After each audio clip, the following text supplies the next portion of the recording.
Buenos días, mis queridos hermanos. Le ruego a nuestro Dios que nos envíe su Espíritu, que nos capacite para poder entender su verdad, su realidad, su perspectiva. Tengo que reconoceros, mis queridos hermanos, que llevo unos minutos delante de la cámara antes de encenderla. Y le he pedido a Dios: Señor, glorifica tu nombre, habla tú, porque este tema es tremendo. He hablado en muchas ocasiones y no tengo pelos en la lengua para decir la verdad. Pero hoy me he dado cuenta de una realidad tan tremenda que os tengo que decir que me pone los pelos de punta. Porque nunca hemos entendido, y yo tampoco, hasta tal profundidad como hoy tratará de hablarnos. Siempre me he hecho la pregunta: ¿por qué Cristo tenía esta lucha, por decirlo de alguna manera, verdad, tan potente con los maestros de Israel? Nunca lo había entendido, pero hoy sí. Y precisamente por esto, os lo digo, se me están poniendo los pelos de punta, porque es que me estoy preguntando si decir todo lo que he entendido. Por eso no puedo retenerme, no puedo. La verdad tiene que ser transmitida y mis hermanos tienen que saber la verdad. Serán pocos, lo sé. Nunca os han gustado estos temas, siempre habéis pensado que tengo algo con alguien, y ya os lo dije, yo tengo amistades con el pastor de mi iglesia, tengo muy buena amistad. Pero la verdad es la que es. Y nosotros no podemos esconderla, no tenemos este derecho. La verdad no es nuestra, no es mía. La verdad es Cristo, por lo tanto hemos de revelar a Cristo. Tenemos que darnos cuenta que aquí nos habla de la encarnación, naturaleza de Cristo, y engloba este tema. No hay castas en Cristo, en la naturaleza de Cristo. Por lo tanto, esto tiene un significado tan profundo, y lo veréis. Le ruego a Dios que Él ponga palabras en mi boca y que transmita las palabras oportunas, correctas en cada momento, ¿verdad? Porque esto es tremendo, queridos. Cuando la sierva dijo que se hará otra institución, es decir, que el liderazgo de la iglesia se convertirá en profesional, esto es una confirmación del desvío de este pueblo de la verdad. Es una confirmación también de que estamos delante del trono del lugar santo y que estamos adorando al enemigo. Sé que son verdades duras, son verdades potentes, pero estamos al final del tiempo. Si no entendemos ahora, no entenderemos nunca. Por lo tanto, todos tenemos que aferrarnos de Cristo, abandonar todo honor y gloria mundana, toda sabiduría mundana, y agarrarnos de Cristo como nuestra única justicia. Sin más, entremos en el tema, mis queridos hermanos, y hagámoslo. No me gusta mucho, os lo digo de verdad, tengo el corazón, creo que la mitad de lo que es normalmente. Pero lo que es la verdad, hagámoslo. El ángel más encumbrado del cielo no tenía poder para pagar el rescate de un alma perdida. Los querubines y serafines tienen únicamente la gloria de que han sido dotados por el Creador como criaturas suyas. Y la reconciliación del hombre con Dios solo podía ser realizada mediante un mediador. Necesitamos estar atentos porque aquí viene a sintetizar lo que hasta aquí hemos tratado de alguna manera, ¿verdad? La reconciliación del hombre con Dios solo podía ser realizada mediante un mediador que fuera igual a Dios, uno igual a Dios, que poseyera los atributos que lo dignificaran y lo declararan digno de tratar con el Dios infinito en favor del hombre. Y también de representar a Dios ante un mundo caído, es decir, que tenga la capacidad de ser uno igual a Dios, pero que también tenga esta capacidad de convertirse en un uno igual al hombre y desde esta condición representar a la humanidad, al hombre, a Adán, ¿verdad? Ante el Padre, ¿verdad? Y también de representar a Dios ante un mundo caído. El sustituto y garantía del hombre debía tener la naturaleza del hombre. Tenía que ser uno igual después de haber sido uno igual al Padre, ¿verdad? Uno igual al hombre, un entronque con la familia humana a quien había de representar y como embajador de Dios, como enviado de Dios, debía participar de la naturaleza divina, debía tener una unión con el infinito. Y esta capacidad la tenía Adán. En esta capacidad de ser uno igual al hombre, ¿verdad? De la naturaleza del hombre, debía participar de la naturaleza divina, de la gloria de Dios en él. Ya hemos entendido durante hasta aquí este asunto. Debía tener una unión con el infinito. Por lo tanto, Cristo vino unido con el Padre, con el propósito de unirnos también a nosotros con la gloria de Dios, con el Padre, ¿verdad? Este fue la obra, este fue el propósito de Cristo, ¿verdad?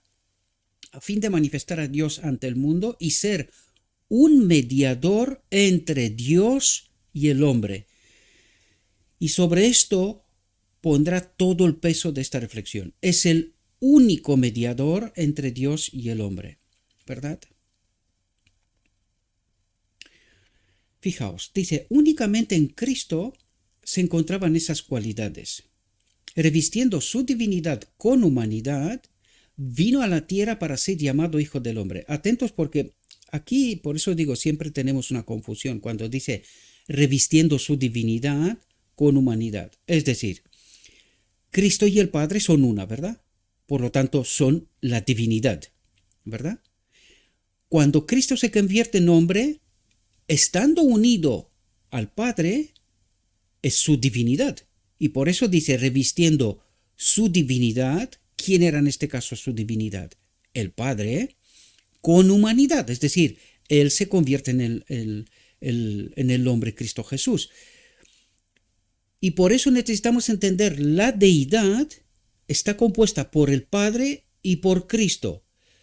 Y es esa transformación que sufre Cristo, o esa muerte mejor dicho, que sufre Cristo de ser uno igual a Dios y se convierte en uno igual al hombre, pero nunca se rompe el lazo con el Padre. En todo este proceso, Él es uno con el Padre.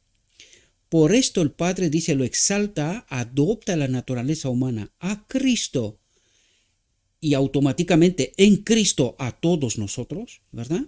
Nosotros estamos escondidos en Cristo como estábamos escondidos en primer Adán, ¿verdad? En el segundo Adán, estamos escondidos en él. Por lo tanto, Dios exalta a Cristo y exaltando a Cristo la humanidad, automáticamente nos exalta también a nosotros. No nos convierte en dioses. Ya lo hemos explicado en la reflexión anterior y necesitamos comprender esta profunda realidad, ¿verdad? Por lo tanto, el lazo con el Padre nunca se rompe y por eso dice revistiendo su divinidad. ¿Quién era su divinidad? El Padre, en este caso, ¿verdad? Con humanidad, con la humanidad de Cristo, ¿verdad? Por lo tanto, este lazo con el Padre nunca se ha separado. Es precisamente lo que en el jardín de Getsemaní dice, aparta de mí este vaso, no quiero separarme de ti, ¿verdad? Sin embargo, sabía que si no se separa, el Padre no se separa de él, que es lo que precisamente ocurre en la cruz. Padre, Padre, ¿por qué me has abandonado, verdad? Me has desamparado en realidad, es decir, ya no somos unidos pareja, ¿verdad? Amparados, sino que tuvo que separarse por un momento para que nuestra voluntad y la del enemigo, pues que se lleve a cumplimiento, ¿verdad? Por lo tanto, es así como necesitamos entender cuando dice revistiendo su divinidad con humanidad, revistiendo la divinidad del Padre con la humanidad de Cristo, ¿verdad? Y ellos siguen siendo uno. Recuerden que es el Padre el que quiere rescatar a la raza humana, es el Padre el que ha dado a su Hijo, ¿verdad? Por lo tanto, es el Padre el que quiere rescatar a la raza humana y el Hijo el que acepta este propósito, ¿verdad? Por lo tanto, revistiendo su divinidad con humanidad, vino a la tierra para ser llamado Hijo del Hombre e Hijo de Dios al mismo tiempo, ¿verdad? Él no dejó de ser Hijo de Dios nunca. Esto es lo que en Patriarcas y Profetas nos revela cuando el Padre llama a todo el cielo, les explica lo que tiene que ocurrir, que Cristo va a venir a la tierra, se convertirá de uno igual a él al Hijo del Hombre, pero que sigue siendo su Hijo. Por eso dice, es mi Hijo, adoradle, ¿verdad?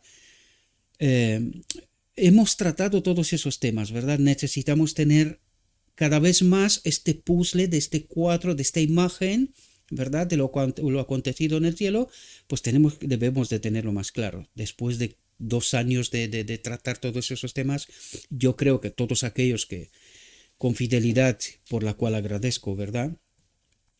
Han seguido estos temas, yo creo que en este momento no les resulta para nada raro todo lo que os estoy contando, ¿verdad?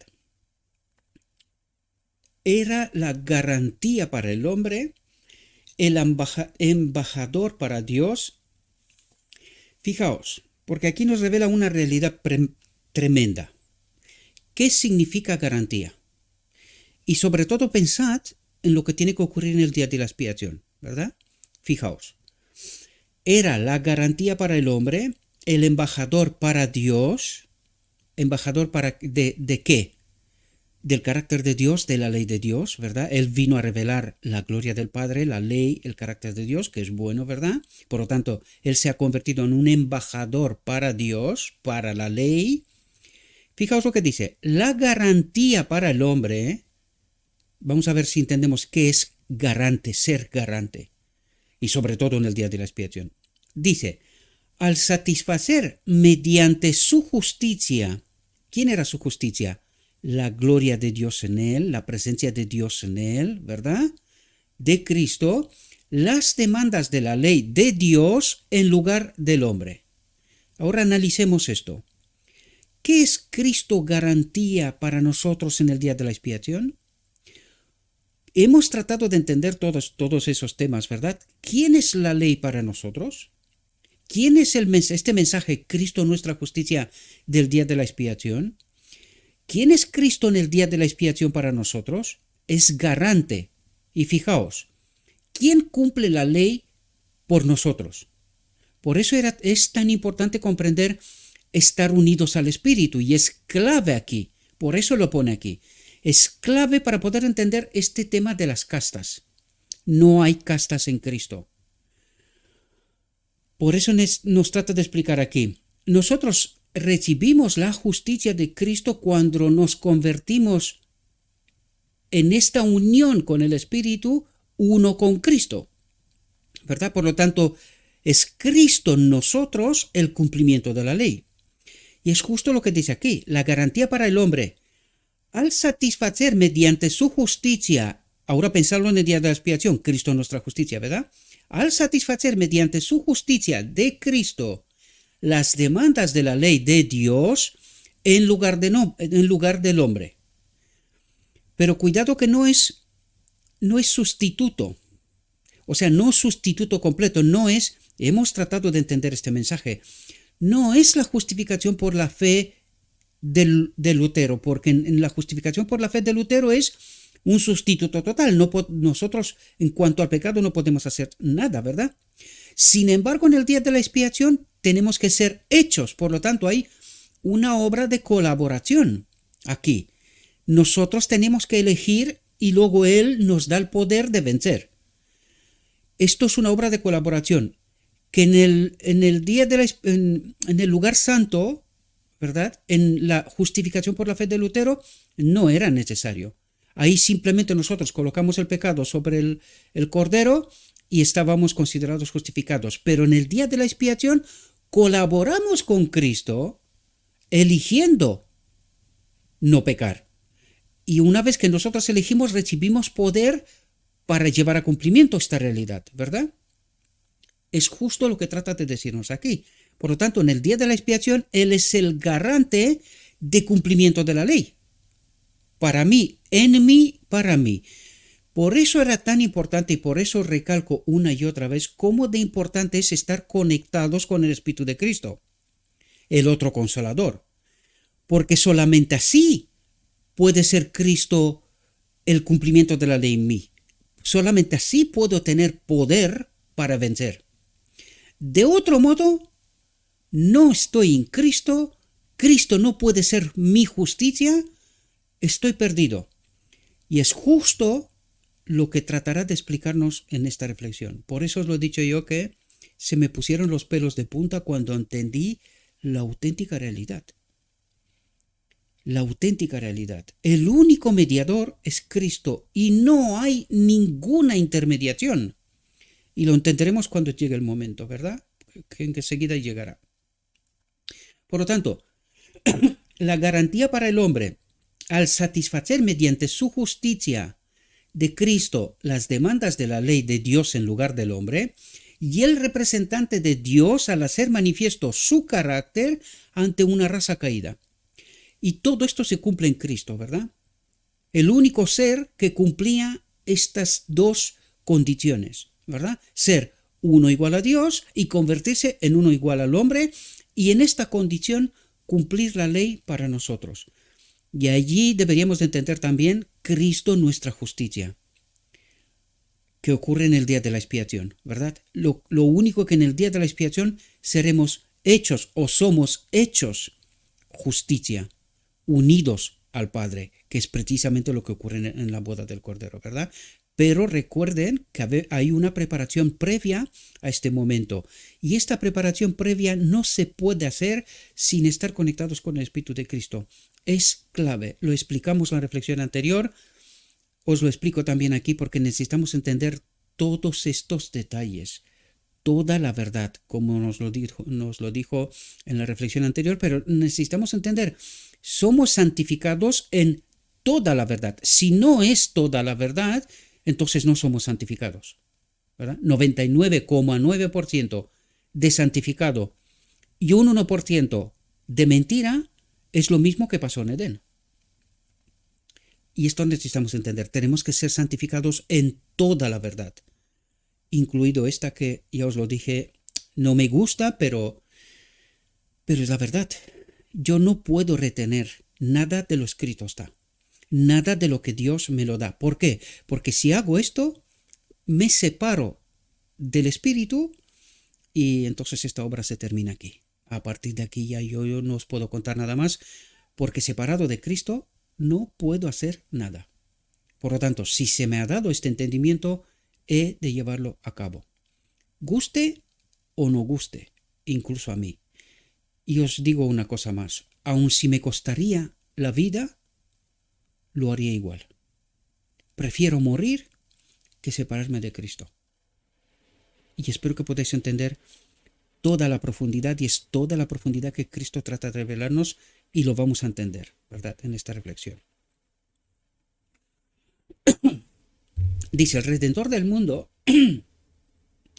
poseía el poder de atraer a los hombres hacia él, de aquietar sus temores, de disipar su lobreguez, de inspirarlos con esperanza y valor, de capacitarlos para creer en la buena voluntad de Dios, de recibirlos mediante los méritos del sustituto divino. Ahora, pregunto yo, ¿qué es o cuál sería la labor de los ancianos y diáconos de iglesia? La estructura que construyó Cristo mismo en la iglesia apostólica, ¿verdad? ¿No es esta la labor? Entonces, los ancianos de iglesia, sin Cristo, sin estar unidos al Espíritu, ¿podrían hacer esta labor? Vamos a leer de nuevo, ¿verdad? Dice, el Redentor del mundo poseía el poder de atraer a los hombres hacia él, de aquietar sus temores, de disipar su lobreguez, de inspirarlos con esperanza y valor, de capacitarlos para creer en la buena voluntad de Dios, de recibirlos mediante los méritos del sustituto divino. ¿Pueden los ancianos de iglesia hacer esta obra si no están conectados con Cristo? No podrían. Y si no están conectados con Cristo, ¿son lo que deberían ser? Esto es lo que trata de ayudarnos a comprender. Por eso destaco, porque necesitamos comprender la verdad, toda la verdad. Como objetos del amor de Dios, siempre debiéramos estar agradecidos porque tenemos un mediador, el único, un abogado, un intercesor en las cortes celestiales que suplica por nosotros ante el Padre. Dice, tenemos todo lo que pudiéramos pedir para inspirarnos fe y confianza en Dios. Dice, tenemos todo lo que pudiéramos pedir. ¿En quién? En este único mediador, en Cristo, ¿verdad? En las cortes terrenales, cuando un rey quiere dar la máxima garantía que asegure su veracidad, da a su hijo como rehén para ser rescatado cuando se cumpla la promesa del rey. Y aquí que prenda de la fidelidad del Padre, porque cuando quiso asegurar a los hombres de la inmutabilidad de su consejo, dio a su unigénito Hijo para que viniera a la tierra y tomara la naturaleza humana. No solo por los cortos años de vida, sumamente importante comprender esto, no solo por los cortos años de vida, sino para retener esa naturaleza en las cortes celestiales como garantía eterna de la fidelidad de Dios.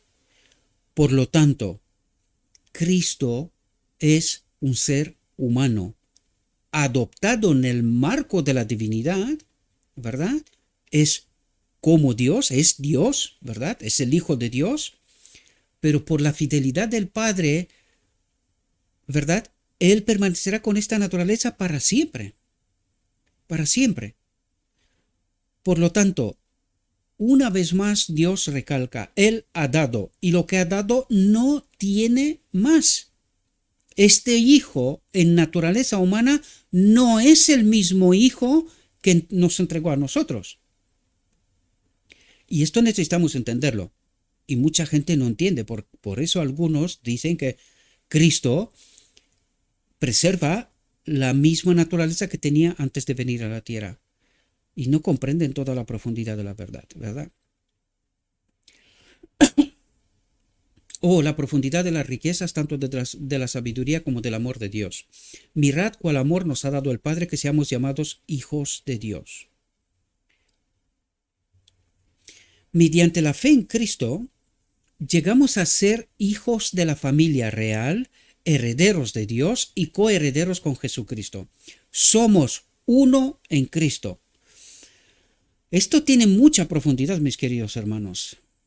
Y esto necesitamos entender nosotros, que alguien tantísimo tiempo ha tratado de recalcar otra cosa, disfrazándose con conocimiento o sin conocimiento. Esto es otra cuestión, pero lo que es importante entender es el principio. Nosotros somos uno en Cristo, sin ninguna diferencia. Y aquí vais a ver que todos aquellos que tratan de ser diferentes no son en Cristo. No son parte de Cristo, no representan a Cristo. Fijaos lo que nos dice y os pido por favor que estéis sumamente atentos a este asunto. Al mirar al Calvario y ver al doliente regio que en la naturaleza del hombre y para él llevó la maldición de la ley, son raídas, arrasadas, extinguidas todas las distinciones nacionales, todas las diferencias sectarias, las que fueran. Fijaos lo que dice. Se pierden todo el honor de las jerarquías, todo el orgullo de castas. Bien. Aquí necesitamos entender, os lo he contado en muchas ocasiones y estamos tratando de este tema y necesitamos comprenderlo. Recuerden, Cristo nos encomendó la gran comisión. Id y haced discípulos, ¿verdad? Sin embargo, nosotros deberíamos de entender la jerarquía que Dios estableció desde el mismo Edén. Adán, o sea, la cabeza de Adán, Cristo, la cabeza de la mujer, Adán, ¿verdad? Y siguiendo con los hijos, ¿verdad? Las jerarquías lógicas, naturales. Estos mismos se trasladan a la iglesia, ¿verdad? Por eso dijimos, la iglesia, donde 2 o 3 están juntos, está Cristo también en medio de ellos. Ahí hace referencia claramente al patriarcado, claramente a la familia, ¿verdad? Y la unión de las familias, la unión de las cabezas de familias, es la iglesia el lugar de reunión en donde tratamos de hacer en estos tiempos modernos, ¿verdad? La obra de Cristo, la gran comisión. Allí vemos que no hay otra clase. ¿Qué es lo que ocurre cuando las cabezas de todas las familias de las iglesias se reúnen en lugar de reunión? Entre estas cabezas, ¿verdad? Escogen a uno, o según el caso de grandes, cuántas familias engloba este lugar de reunión, han de escoger un ministro, un anciano de iglesia o varios. Esta fue la organización de los pioneros. Siempre os lo digo, por favor, id a estudiar esto en el Espíritu y Profecía, en el Centro White Stand, empiecen desde el principio y sigan la línea. Yo tenía preparado, porque hay un debate, o sea, un estudio que han hecho ellos y han hecho la organización, ¿verdad? Cuando han construido la iglesia como institución, que esto fue un error, por supuesto, no les dijo Dios que lo hagan, sino lo hicieron porque querían hacer la imprenta, porque quería ser el centro de salud, porque, en fin, querían hacer ciertas cosas y, claro, la ley pues les exigía que se organicen de un modo, ¿verdad? Ellos se organizaron, fueron como una especie de ONG, pero con el paso del tiempo, esta ONG, esta organización, hoy en día es una corporación comercial, es una empresa comercial, ¿verdad?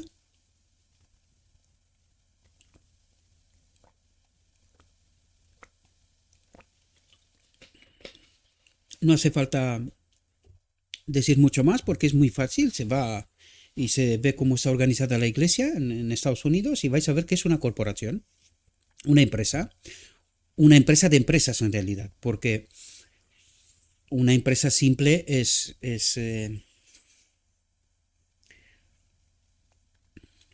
en fin, una LLC sería en Estados Unidos una empresa simple y una corporación es como una asociación de más empresas. Hay que entender lógicamente porque, claro, es una corporación porque está expandida en casi todos los países del mundo. Pero la iglesia en principio fue organizada, solo tenía ancianos y diáconos, ¿verdad? Luego responsables de las revistas y de distintos ministerios que estaban englobados dentro del marco de la iglesia, ¿verdad? Por eso la sierva dice que después de su muerte se hará una nueva institución, es decir, se convertirá en esta corporación y hará que los ancianos se conviertan en pastores profesionales.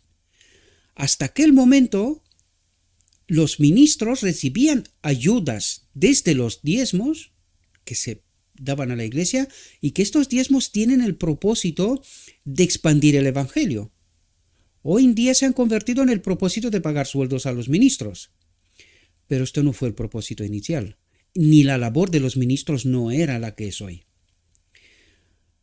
Por lo tanto, desde el principio, desde los diezmos, se les ayudaba a los ministros. No era un pago, no era un sueldo, era una ayuda por la labor que estaban haciendo. Hoy en día es un pago. Es un pago por este trabajo. ¿Por qué? Porque se ha convertido en una corporación, ¿verdad? Por lo tanto, esto quiere decir que podíamos ser lo que fuimos desde el principio, una organización. Hay otras iglesias que son movimientos y que han permanecido hasta hoy como tal, por lo tanto esto era posible. Por eso nos dice que hoy se han convertido en una casta. no, ya no somos uno en Cristo, es decir, no somos iguales. Y durante mucho tiempo los pastores han tratado de decir que todos somos iguales. Pero esto no es verdad. No es verdad. ¿Por qué? Porque a ellos no les elige nadie, sino que son ellos, entre ellos mismos, los que se eligen. Ellos deciden quién sí, quién no, y, en fin, hay muchas cosas que podríamos hablar aquí, ¿verdad? Influencias y un montón de otras historias. Pero, ¿para qué? ¿Para qué? Ya sabemos que hemos caído tan bajo que no sé si se puede caer más bajo, ¿verdad? Por lo tanto, aquí nos dice, se pierde todo el honor de las jerarquías porque los ancianos de iglesia estaban elegidos por las iglesias y mantenidos en esta posición por las iglesias, es decir, por la decisión de todas las cabezas de familias, por las familias en términos generales, porque en el marco de la familia la cabeza no decide solo, sino que es como una especie de democracia, deciden entre todos qué van a votar, a quién van a elegir, ¿verdad? Es como tiene que funcionar. Luego, entre todas las cabezas, la mayoría pues deciden quién lidera por el lapso de tiempo que se decide, 1 año, 2 años, el tiempo que decide cada iglesia, lugar de reunión, entiéndase así, ¿verdad? Que preserve esta posición, ¿verdad? Que ministre la iglesia.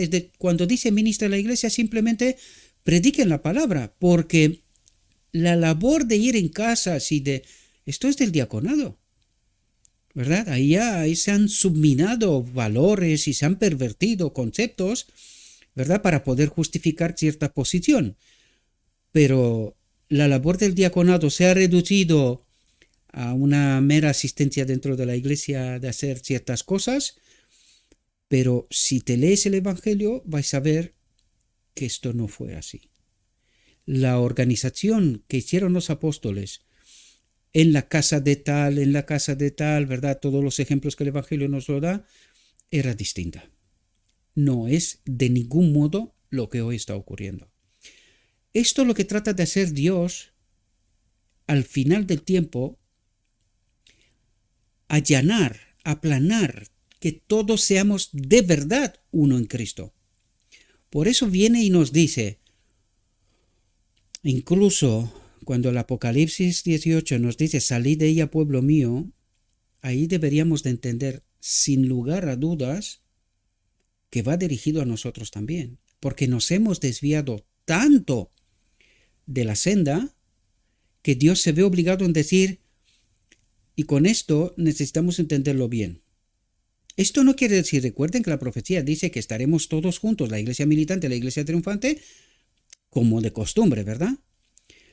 Todo tiene que ver con la santificación en la verdad. Es decir, los escogidos estarán conectados con el Espíritu y se convierten en la iglesia triunfante, y los demás se quedan como la iglesia militante. Es decir, en esta organización no entiende la verdad, no están santificados en toda la verdad, por lo tanto quedan como iglesia militante. Y, según la profecía, son la grandísima mayoría. Es decir, el remanente es un grupo pequeño, porque no todo el mundo será santificado en la verdad. Y la última generación tiene que glorificar a Dios 100%. Por eso nos dice, en toda la verdad. Y vais a ver qué consecuencias tiene esto a partir de aquí, porque nos dirá cosas que, ya os lo dije, me ponen los pelos de punta. Pero mis queridos hermanos pastores tienen que entender la verdad. Tienen que entender la verdad. Si quieres ser parte de los 144.000, han de elegir a Cristo, han de ser uno en Cristo, abandonar toda herejía y ser lo que tienen que ser. No soy yo quien tiene que repartir justicia, ni decir quién tiene que hacer, ni lo que no tiene que hacer. Yo lo único que afirmo es lo que está escrito. Y esto es lo que necesitamos entender, lo que está escrito. No es la voluntad de Gabriel o del que fuera. No, necesitamos entender la verdad, toda la verdad, someternos a Cristo para que Él se pueda convertir en mi justicia y para que Él me exalte y yo ser parte de esta iglesia triunfante de los 144.000. De otro modo, Esto no es posible. Sigamos. La luz que brilla del trono de Dios sobre la cruz del Calvario para siempre pone fin a las separaciones hechas por el hombre entre clases y razas. Pone fin a las separaciones hechas por el hombre entre clases y razas.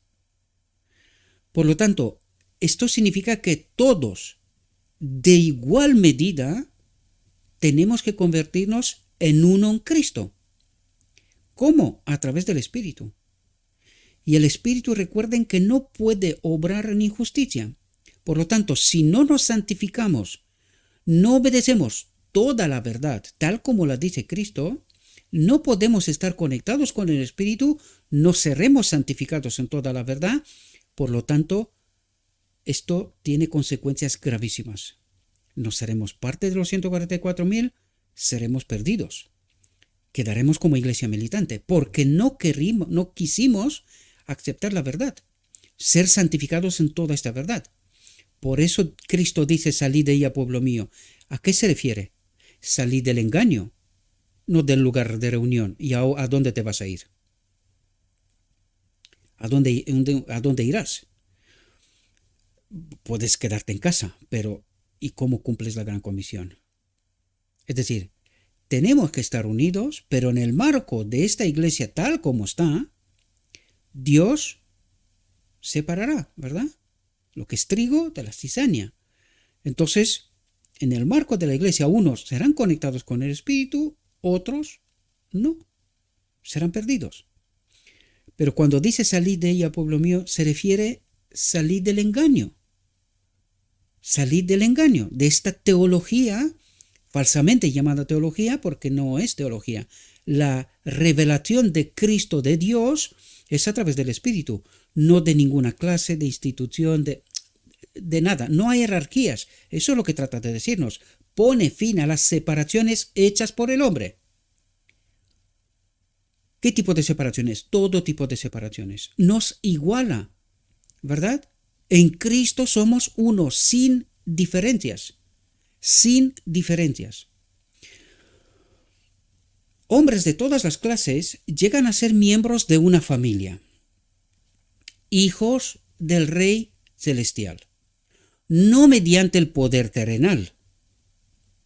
No mediante el poder terrenal, sino mediante el amor de Dios, el Espíritu de Dios, que dio a Jesús para que llevara una vida de pobreza, aflicción, humillación, para que muriera una muerte de vergüenza y agonía, a fin de que Él pudiera llevar a muchos hijos e hijas a la gloria de Dios, a unirlos al Padre, ¿verdad? Porque este fue el propósito de su misión, y este sigue siendo su propósito en realidad. Fijaos, no es la posición, no es la sabiduría finita, no son las cualidades, no son los dones de una persona los que la colocan en eminencia en la estima de Dios. Por lo tanto, quita todo tipo de diferencias, lo quita todo de por medio, nos iguala al triunfante, al remanente triunfante, ¿verdad? A la iglesia triunfante. Nos iguala. Y necesitamos entender esto. Esto es lo que trata de explicarnos, ¿verdad? El intelecto, la razón, los talentos de los hombres son los dones de Dios, que han de ser empleados para la gloria divina, no para recibir algo a cambio. Y allí reside una gran profunda realidad. Por eso estamos desprovistos del Espíritu, porque nosotros hemos percibido esto como un negocio, una forma de vivir. Pero esto es un don de Dios. La pregunta es, si es un don de Dios y los maestros de Israel son lo que pretenden ser, ¿cómo se explica el desvío de este pueblo? Si están guiados por el Espíritu, ¿cómo se explica el desvío de este pueblo? No se puede explicar. Por lo tanto, están desprovistos de Dios. Esta es la profunda realidad. Solamente así podemos explicar y entender el desvío de este pueblo, ¿verdad? El intelecto, la razón, los talentos de los hombres son los dones de Dios que han de ser empleados para la gloria divina, para la edificación de su reino eterno, de la iglesia. La iglesia es su reino eterno. Lo que es de valor a la vista del cielo es el carácter espiritual y moral. Esto es lo que es de valor. Y pregunto, ¿quién es el carácter espiritual y moral? ¿Quién es Cristo nuestra justicia? ¿Quién es la ley en nosotros? Entonces, ¿de qué me voy a vanagloriar yo? Diría Pablo.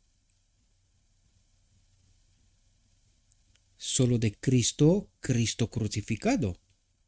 La ley en mí, ¿verdad? Por lo tanto, solo esto tiene valor ante los ojos de Dios. Y nada más, y todos los dones que Él nos da, hemos de emplearlos para la gloria divina. Gratis hemos recibido, gratis hemos de dar. Pero alguien ha roto ese pacto. Alguien ha roto ese pacto. Y es así como se explica lo que nos está pasando, ¿verdad? Lo que es de valor a la vista del cielo es el carácter espiritual y moral. Y este es el que sobrevivirá a la tumba. Aquí, queridos, no sé si entendéis, pero esto es tremendo. Todos los que no han permanecido en este pacto no sobrevivirán a la tumba, quiere decir. No sé si entendéis. Mi humilde opinión es, por favor, yo sé que este es un tema tremendamente difícil para mí también. Pero mi invitación, mis queridos hermanos, es estudien, por favor. Traten de entender la verdad. No lo que yo digo. Lo que yo digo es irrelevante. Es totalmente irrelevante. Lo que necesitamos entender es lo que nos dice Dios.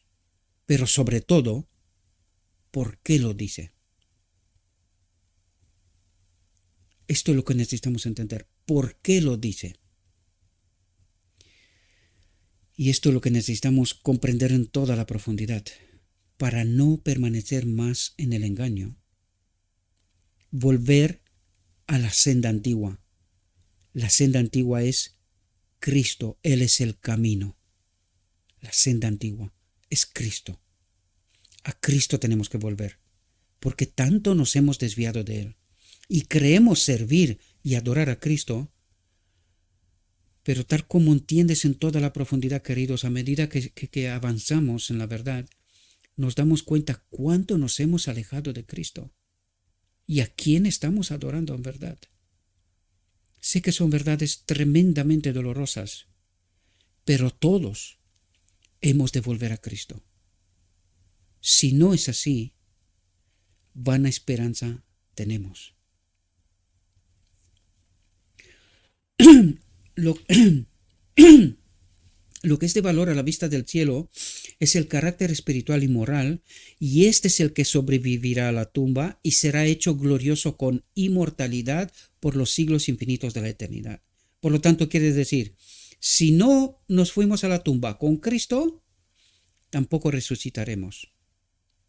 Esto es lo que trata de decir. La realeza mundanal, tan altamente honrada por los hombres, y cuando dice realeza no penséis en reyes, no, recuerden, no hay castas en Cristo. Se refiere a toda casta. La realeza mundanal, ¿qué es la realeza mundanal? ¿Quién ha elegido esta realeza mundanal? ¿De dónde viene? Recuerden a Israel. ¿Quién era el rey de Israel, el que conducía al pueblo de Israel? Hasta que pidieron que nosotros queremos un rey como las demás naciones. Un hombre. ¿De dónde viene esta realeza mundanal? Del príncipe de este mundo, que lo pervierte todo, ¿verdad? Por lo tanto, ¿qué es la realeza mundanal? No es solamente reyes, sino toda separación, jerarquía, casta, todo. La realeza mundanal, tan altamente honrada por los hombres, nunca saldrá del sepulcro ni que entra. ¿Entendéis lo que está diciendo? Nunca saldrá del sepulcro en el que entra. ¿Por qué es necesario volver a Cristo? Porque si no volvemos a Cristo, nunca saldremos del sepulcro en el que entramos.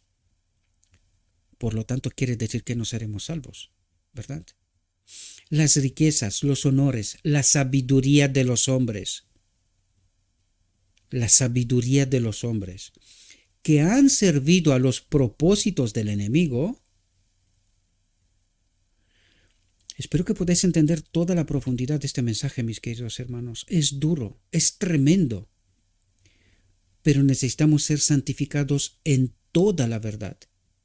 Y una vez más recalco, ¿por qué Cristo coloca esta verdad ante nosotros y quiere despertarnos para que seamos uno en Cristo? Que han servido a los propósitos del enemigo no pueden proporcionar a sus poseedores una herencia, un honor o una posición de confianza en el mundo venidero. Porque no entrarán. Eso es lo que nos dijo antes. Nunca saldrá del sepulcro en el que entra.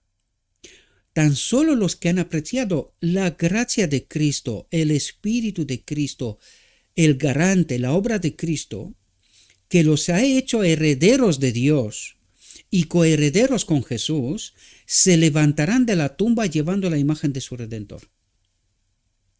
Y cuando tú entiendes esta verdad, te quedas que se te levanta el pelo encima de nosotros. Esto quiere decir que los maestros corren un peligro de muerte. Entiendo que muchos de ellos son engañados, porque claro, este engaño viene de tan lejos que hoy por hoy damos por hecho que esto es así y es así como es la voluntad de Dios, ¿verdad? Eso es lo que entendemos nosotros, porque se han esforzado mucho durante mucho tiempo demostrar que esta es la voluntad de Dios. Pero queridos, necesitamos volver a la senda antigua. Necesitamos volver al camino, a Cristo. En Él no hay castas, no hay élites, no hay ninguna diferencia. Porque la teología es la revelación de Dios a través del Espíritu personal. No a través de la sabiduría humana, no a través de algún tipo de institución de este mundo. Y digo bien, de este mundo, aunque esté bajo el amparo de una institución que nosotros creemos que es la Iglesia de Dios. Cuidado, cuidado. Necesitamos entender la verdad en toda su profundidad. Por lo tanto, lo que nos está diciendo aquí es que los maestros de Israel corren un peligro de muerte. Ellos también necesitan este mensaje, porque seguramente muchos de ellos desconocen esta realidad. Muy probablemente la gran mayoría de ellos rechazarán aceptar esta realidad. Por eso el Espíritu de Profecía nos dice que en la obra final muy pocos maestros de Israel participarán. Y estos días he estado en conversación con mi amigo que era pastor en Estados Unidos, pero ha elegido seguir a Cristo, ¿verdad? En este momento ya no ocupa ninguna posición en la jerarquía eclesiástica. Y estaba hablando con él y me estaba diciendo, Gabriel, él vive en Estados Unidos. Me cuesta un mundo vivir yo y mi familia. Nos cuesta ganarnos la vida. Porque él ha entendido la verdad. Él predica estas mismas verdades, ¿verdad? Lo que pasa que os lo dije, él las predica en rumano y pues es difícil presentarlos, incluso hablé con ellos, tienen dificultades porque les quitan los vídeos de por medio. Les dije no sé cómo, pero a mí todavía no me ha pasado, supongo porque no tengo tanta gente que me rodee, ¿verdad?, que me conozca, y pues hasta ahora no me ha pasado. Le aconsejé, le di algunos trucos en la forma de expresarse para que no salten, ¿verdad?, los mecanismos, las automatizaciones que hay en Internet. porque hoy día todo está automatizado y está basado en palabras clave.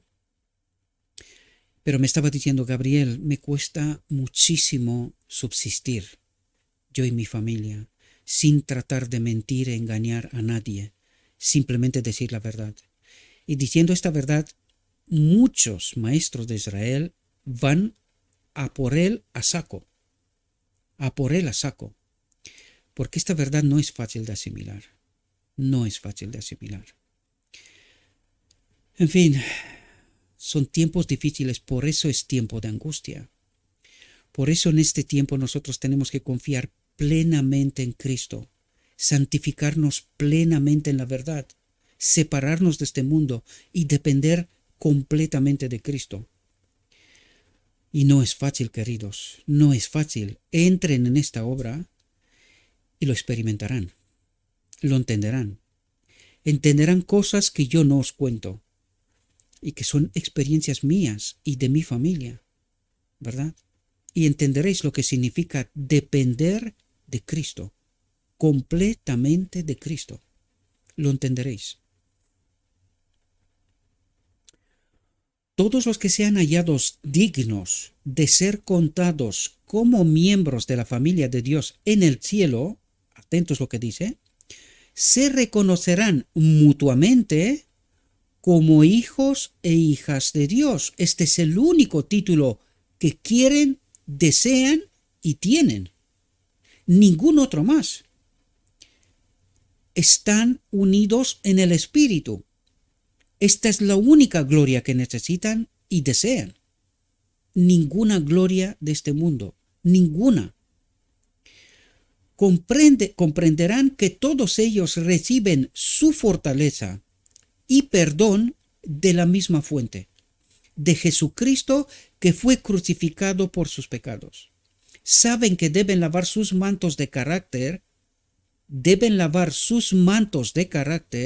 su mente, a través de la verdad. Esta es la santificación, ¿verdad? En la sangre de Cristo para ser aceptados por el Padre en su nombre.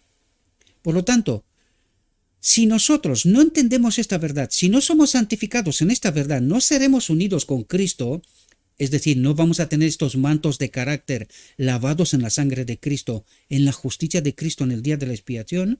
Por lo tanto, de ningún modo podemos ser presentados ante el Padre. ¿Por qué? Porque desapareceremos, seremos consumidos. Y necesitamos entender esto. Por eso dice, todos los que sean hallados dignos de ser contados como miembros de la familia de Dios en el cielo, se reconocerán mutuamente como hijos e hijas de Dios. Ninguna otra distinción. Esta es la única. Saben que deben lavar sus mantos de carácter en la sangre de Cristo para ser aceptados por el Padre en su nombre, si desean estar en la brillante asamblea de los santos revestidos con los blancos mantos de justicia. Ser llevados al reino de Dios, ¿verdad? Uno en Cristo. Puesto que los hijos de Dios son uno en Cristo, ¿cómo considera Jesús las castas, las distinciones sociales, el apartamiento del hombre de sus prójimos? El apartamiento del hombre de sus prójimos, debido al color, la raza, la posición, la riqueza, la cuna o las prendas personales. Cuando dice prendas personales se refiere a títulos de este mundo, ¿verdad? Academias, institutos, maestría, lo que fuera, prendas personales. Es así como los llama el cielo, ¿verdad? Fijaos lo que dice. El secreto de la unidad se halla en la igualdad de los creyentes en Cristo. Igualdad de los creyentes en Cristo. Por lo tanto, no hay ninguna jerarquía más allá de la que la suma de las iglesias, de las familias, en el lugar de reunión, deciden por un tiempo escoger un ministro, un representante de uno o varios, según la dimensión que tiene el lugar de reunión, ¿verdad? Pero esto es la aceptación de la totalidad de la membresía, no una élite. ¿Comprendéis?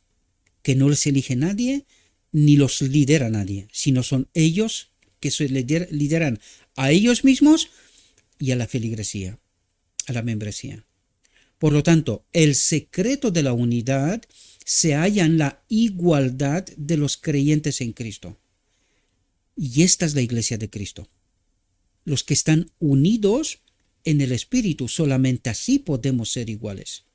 De otro modo, un otro espíritu trata, ¿qué es lo que está pasando en el marco de la iglesia? Todos están peleando por posición. En el marco de la iglesia, por posición. ¿Y de quién es este espíritu?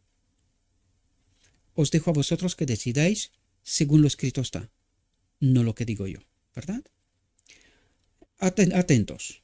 La razón de toda división, discordia y diferencia se halla en la separación de Cristo, porque no tenemos a Cristo. Ahora entendéis por qué esta iglesia está como está y todo o casi todo lo que ocurre en el marco de la iglesia. La razón de toda división, y eso nos tendría que explicar cómo estamos unidos. Aquí nos dice, la razón de toda división, discordia y diferencia se halla en la separación de Cristo, en tener un otro espíritu, no tener el espíritu de Cristo. Pero esto también nos revela cómo estamos unidos. Cuando tenemos el espíritu de Cristo, no buscamos posición, no buscamos nada más que santificación y cumplir con nuestro deber, que es la gran comisión, predicar la verdad y solamente la verdad. Por eso tenemos que tener muchísimo cuidado qué es lo que predicamos, qué es lo que transmitimos a nuestros hermanos, porque si estamos desprovistos del Espíritu, todo viento de doctrina parece, pero no lo es. Cristo es el centro hacia el cual todos debieran ser atraídos. Todos.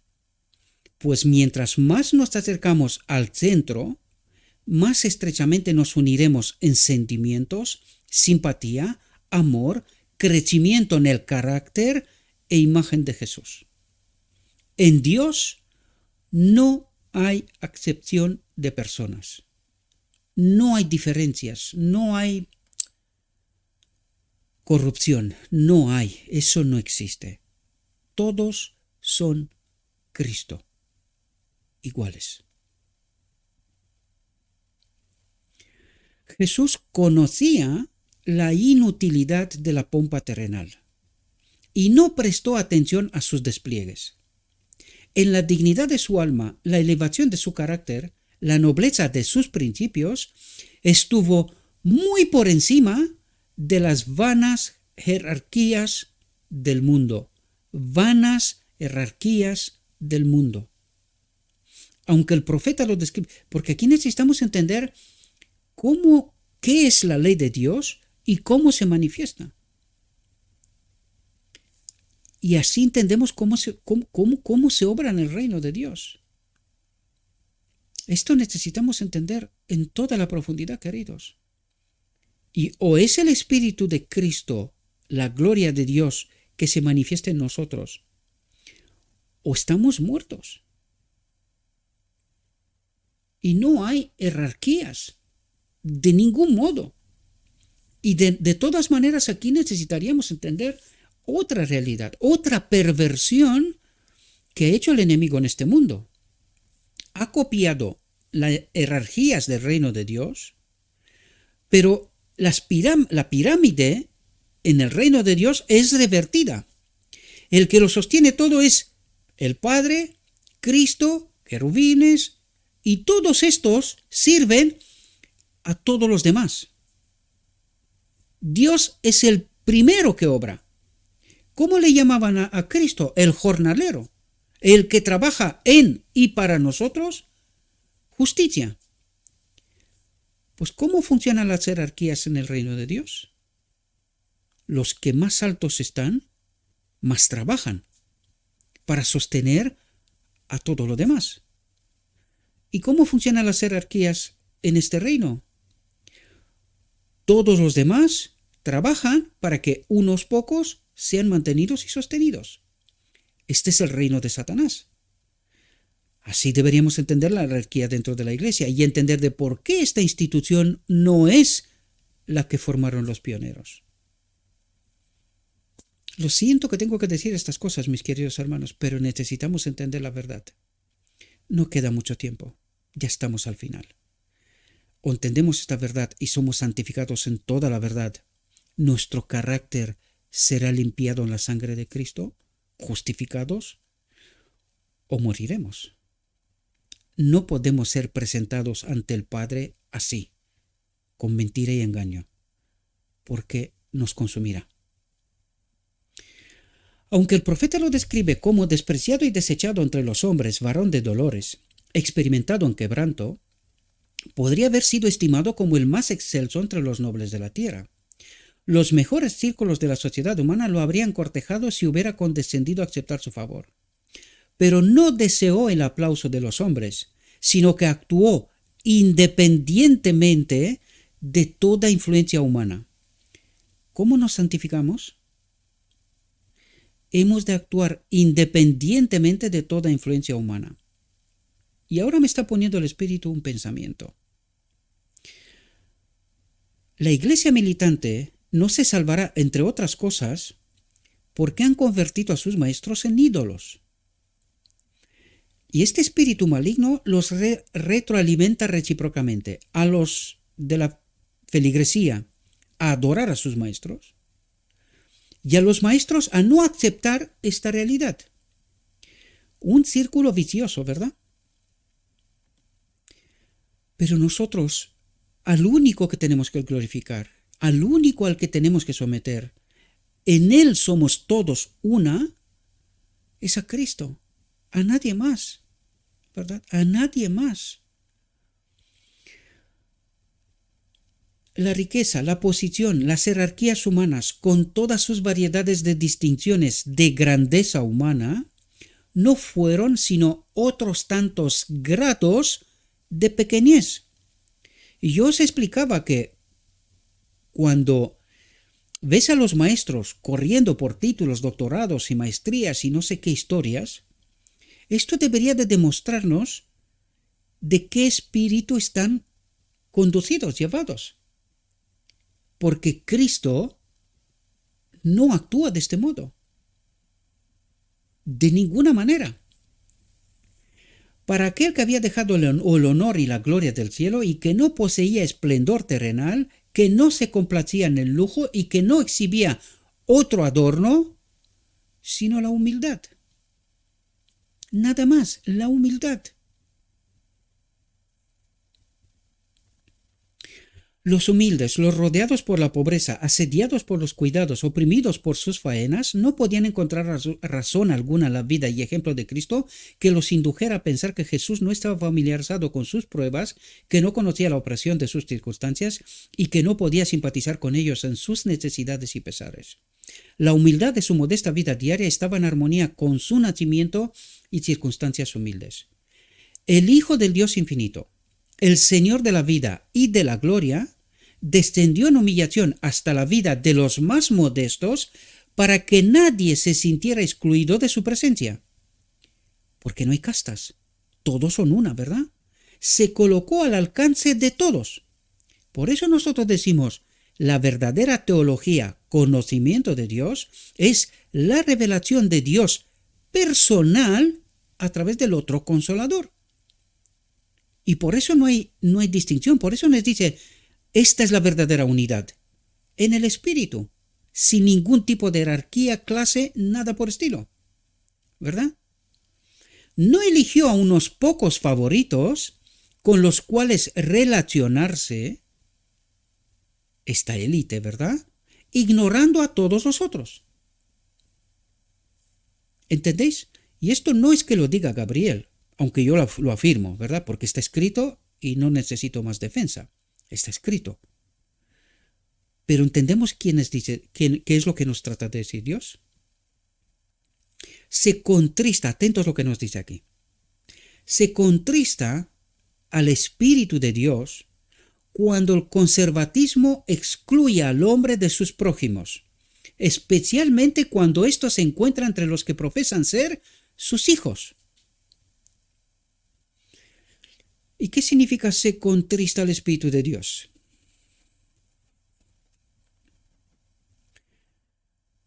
Están separados del Espíritu de Dios. El Espíritu de Dios se aparta. Cuando el Espíritu de Dios se contrista, se aparta. Porque Dios y el pecado no conviven. O nos abandonamos por completo y nos convertimos uno en Cristo, nuestra justicia, o estamos desprovistos del Espíritu. Y ahora deberíamos de entender de por qué estamos como estamos, de por qué el entendimiento del remanente, supuesto remanente, o la iglesia militante, es el que es, por qué estamos tan lejos de estas verdades, por qué el pueblo de Dios cuando se encuentra ante estas verdades huye como del demonio y no acepta ser santificados en toda la verdad.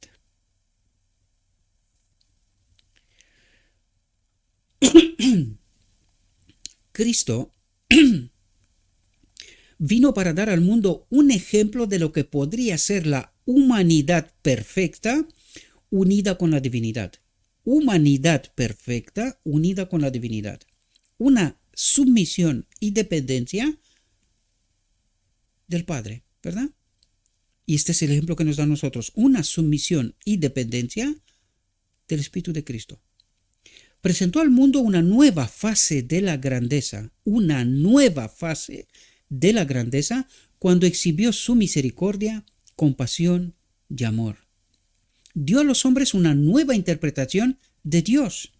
Como cabeza de la humanidad, enseñó a los hombres lecciones en la ciencia del gobierno divino, por las cuales reveló la rectitud de la reconciliación de la misericordia y la justicia.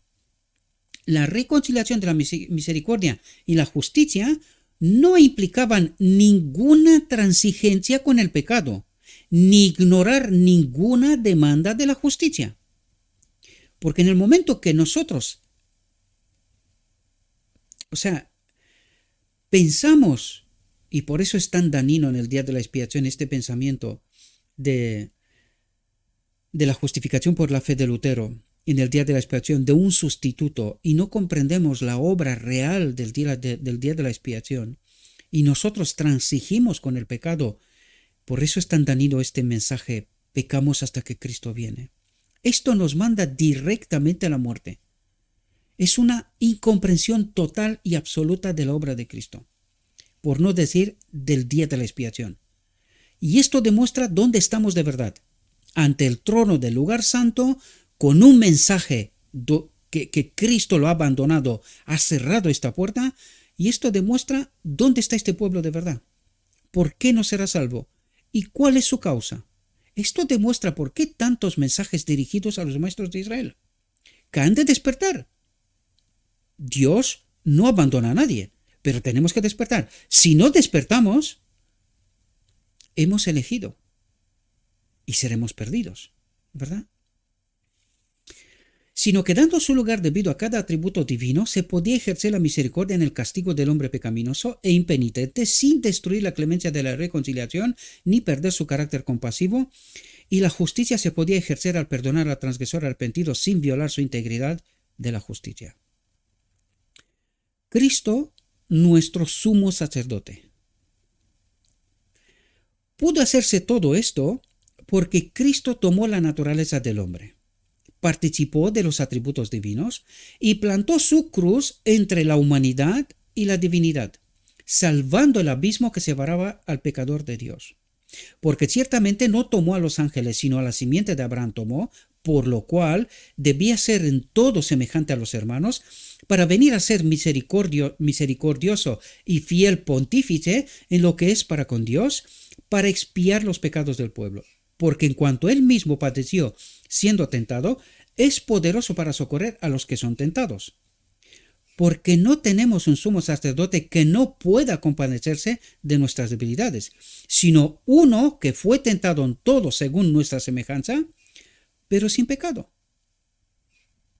Y Él nos dice, sígueme por esta senda. Aprende a vivir sin pecado. Esto es lo que trata de decirnos, ¿verdad? Sobre todo en el día de la expiación. Porque todo sumo sacerdote tomado de entre los hombres es constituido a favor de los hombres en lo que a Dios se refiere, para que presente ofrendas y sacrificios por los pecados, para que se muestre paciente con los ignorantes y extraviados, puesto que él también está rodeado de debilidad y por causa de ella debe ofrecer por los pecados, tanto por sí mismo como también por el pueblo. Y nadie toma para sí esta honra, sino el que es llamado por Dios, como lo fue Aarón. Así tampoco Cristo se glorificó a sí mismo haciéndose sumo sacerdote. Por lo tanto, los que son escogidos por Dios para ministrar las iglesias, la iglesia, el lugar de reunión, no han de glorificarse a sí mismo, sino que han de glorificar a Cristo. Por lo tanto, nunca aceptará algún tipo de gloria personal, nunca aceptará algún tipo de pago por ministrar. Nunca. Y por eso necesitamos entender la profunda realidad del Evangelio, queridos. No es porque nadie tiene nada contra nadie, sino porque tenemos que despertar todos, para poder ser uno con Cristo. Así tampoco Cristo se glorificó a sí mismo haciéndose sumo sacerdote, sino el que le dijo, tú eres mi hijo, yo te he engendrado hoy. Tú eres mi hijo, yo te he engendrado hoy. Qué profundidad tiene este mensaje, ¿verdad? Sobre todo hoy, con tantísima confusión en medio de nosotros. Como también dice en otro lugar, tú eres sacerdote para siempre, tú eres sacerdote para siempre, según el orden de Melquisedec. Y Cristo en los días de su carne, ofreciendo ruegos y súplicas con gran clamor y lágrimas, al que le podía librar de la muerte, fue oído a causa de su temor reverente. Y aunque era hijo, por lo que padeció, aprendió la obediencia. Y habiendo sido perfeccionado, Cristo vino a ser autor de eterna salvación para todos los que le obedecen, ¿verdad? Los que le siguen, a esto se refiere. Jesús vino, y una vez más nos explica qué es lo que vino a hacer Jesús, ¿verdad? Jesús vino para traer un poder moral, la ley, la gloria de Dios, que se combine con el esfuerzo humano, y en ningún caso sus seguidores deben tomarse la libertad de perder de vista a Cristo, creerse algo, superiores, sabedores, lo que fuera, que es su ejemplo en todas las cosas. Él dijo, por ellos yo me santifico a mí mismo, para que también ellos sean santificados en la verdad. Sean santificados en la verdad, sin una pizca de error. Porque una pizca de error llevó a la historia de la humanidad donde estamos, ¿verdad? Jesús presenta la verdad delante de sus hijos para que puedan contemplarla y para que contemplándola puedan ser cambiados, siendo transformados por su gracia, por su espíritu, de la transgresión a la obediencia. Entonces, ¿es posible? ¿O pecamos hasta que Cristo viene? Y si es posible, ¿dónde está el problema? Y esto necesitábamos entender. ¿Cómo podemos estar unidos al Espíritu? No contristar al Espíritu. Porque cuando vivimos en desobediencia, y lo que acabas de decirnos es una de ellas, nosotros idolatramos al hombre, a los maestros, y los maestros permanecen en un engaño. ¿Y tenemos el Espíritu?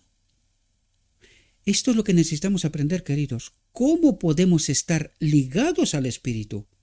Solo cuando Jesús, a través del Espíritu, presenta la verdad delante de sus hijos para que puedan contemplarla, para que puedan entenderla.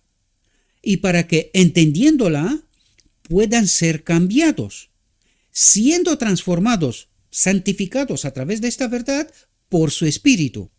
De la transgresión a la obediencia, dejan de creer o actuar en engaño, vienen a la verdad, de la impureza a la pureza, de la verdad contaminada a la verdad limpia, del pecado a la santidad del corazón, de la mente, santidad de la mente y a la rectitud de la vida. Una vez que entendemos la verdad, nos sometemos a ella. Porque esta verdad, ¿quién es? Jesús presenta la verdad delante de sus hijos. Cristo. ¿Cómo nos sometemos a Cristo? A través de la verdad, obedeciéndola, viviéndola. Y toda verdad contaminada nos separa del Espíritu. Por lo tanto, ¿cómo debiéramos de vivir en el día de la expiación? ¿Cómo debiéramos de entender toda la verdad para poder estar unidos a través del Espíritu con Cristo?